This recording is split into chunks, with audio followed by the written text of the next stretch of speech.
यहाँ तुम बच्चे आते हो रिफ्रेश होने के लिए, न कि हवा खाने के लिए। कहा? मधुबन के अंदर। सुना भाई? पहले तो ऐसा नहीं था, लेकिन आजकल तो अंदर योग चल रहा हो, डायमंड हॉल के अंदर क्लास चल रहा हो और हम बगीचे में बैठे हुए होते हैं हवा खाने, है ना। बहुत सारे ग्रुप के ग्रुप, या कोई योग में बैठे होते हैं बाहर, जब क्लास शुरू होगा तब जाएंगे, आधे ऐसे भी समझते हैं। सुना भाई? और इतनी बातें जो आज बाबा ने कहा ना, उस स्थान पर जाकर भी हम बातों को नहीं छोड़ते हैं, और ऐसी बड़ी बड़ी आवाज से बातें करेंगे जो आसपास वालों को भी कहना पड़े कि बहनें चुप रहो, सुनो, माताएं चुप रहो।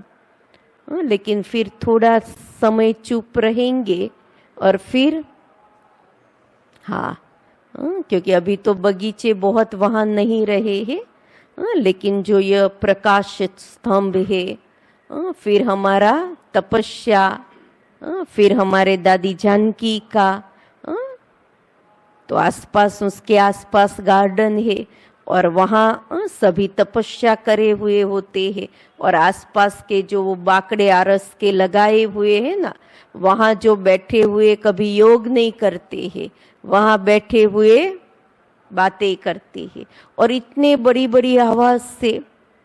अभी तो एक दो भाइयों को रखना पड़ता है, वो चक्कर लगाते हैं कि भाई आवाज नहीं करो, आवाज नहीं करो, ये तपस्या का स्थान है, बाबा को याद करो। अब सोचो, उस स्थान पर जाकर भी अगर बातें नहीं छूटती है, तो फिर तो दूसरा तो कोई ऐसा स्थान है ही नहीं जो हमें छुड़ा सके। आप सोचो, इसीलिए भल और कोई करे क्या करे, वो हमें नहीं देखना है, लेकिन हमें केवल अपने आप को देखना है कि उस संग में हमें जॉइंट होना नहीं है। सुना भाई? कई बार हम दूसरों का नाम देते हैं ना कि वो करा रहे थे। सुना भाई? हमें पता पड़ा कि वो करा रहे हैं, तो थोड़ा साइड किनारा कर देना। अगर हिम्मत है तो उसको हम कह सकते हैं कि भाई बाबा को याद करो, कह सकते हैं तो आराम से हो सकता है। सुना? लेकिन हमें डर कौन सा रहता है अंदर से? बुरा मान जाएंगे। सुना? इसीलिए हाँ में हाँ मिलाते रहते हैं, लेकिन हम यह नहीं देखते हैं कि इसमें बाबा बुरा मान जाएगा।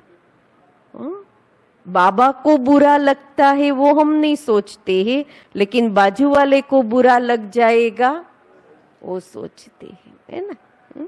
लेकिन नहीं, इन बात के ऊपर और सारी धारणाएं हम कर लेते हैं, लेकिन अगर इस बात के ऊपर सही में अटेंशन देना तो पूरी लीकेज बंद हो जाए। क्योंकि सबसे बड़ी लीकेज अगर हो ना तो यही है। और अभी जैसे बाबा कहते हैं ना, माया बहुत चतुर है। पहले तो बाहर वालों में यह लीकेज थी, लेकिन अभी यही लीकेज ब्राह्मणों के अंदर धीरे धीरे घर करती जा रही है। इसीलिए इससे भी अपने आप को बहुत सेफ रखना है। जहाँ ब्राह्मणों का संगठन बहुत मजबूत हो गया है, तो वो तो बाबा ने सेवा के लिए मजबूत किया है, लेकिन सेवा के साथ साथ अगर यह चीज है तो हमारी सेवा का तो कोई फायदा ही नहीं हुआ। क्योंकि एक तरफ सेवा करे और दूसरे तरफ ये बड़ा छिद्र हो, तो क्या काम का। इसलिए अपने आप के लिए ये वायदा करे। हम दूसरों के लिए नहीं कह सकते, लेकिन खुद के लिए कि मुझे जहां लगता है कि भाई यहाँ पर चिंतन का वातावरण है, चलो पर चिंतन भी नहीं है छोड़ो, लेकिन बिगर काम का भी आपले हो रही है, वहां से अपने आप को धीरे से हटा लो।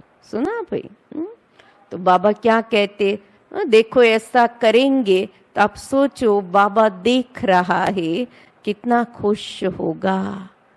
आप केवल एक बार तो ये सोचो कि बाबा की नजर हम सबके ऊपर है, लेकिन इसमें से मैंने अपने आप को हटा लिया तो बाबा की नजर किसके ऊपर आएगी? किसके ऊपर आएगी? मेरे ऊपर। सुना भाई? कल भी जो बाबा ने कहा ना कि बाबा बच्चों को देख देख कर हर्षित होता है। किन बच्चों को? है ना? हाँ, तो बाबा कहती है